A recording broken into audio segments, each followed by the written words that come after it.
আসসালামু আলাইকুম। এই মুহূর্তে আমি একটা সিপিইউ ডিল করতেছি একটা ফোনের। আপনারা দেখতে পাচ্ছেন। এই ফোনটির মডেল হচ্ছে Honor 90 Lite 5G।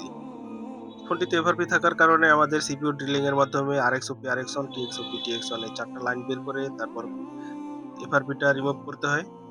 EasyJet plus অথবা আপনার F64 বক্স এটার মাধ্যমে। তো আমরা এটা কাজ করছি আপনারা যারা এই ধরনের ফোনগুলো নিয়ে অনলাইনে ৳৭,০০০-৮,০০০ দিয়ে কাজ করাতে চান না, তারা অবশ্যই যোগাযোগ করতে পারেন Madbar mobile care and Shariatpur training ইনস্টিটিউটে।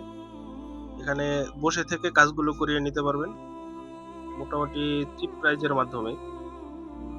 তো আমাদের সিপিইউ ডিলটা হয়ে গেছে। এখন আমরা সিপিইউটার থেকে যেই ৪ টা লাইন আছে এই ৪ টা লাইন কানেকশন করে ফোনে, তারপর এটাকে এফআরপিটা রিমুভ করে দেব। তো কানেকশন হয়ে গেছে। এমনকি আমাদের এফআরপি রিমুভ হয়ে গেছে। তো এরপরে ফোনটা চালু করে আপনাদের দেখাই। তো আমাদের কাজ এই পর্যন্ত। সবাই ভালো থাকুন, সুস্থ থাকুন। আসসালামু আলাইকুম।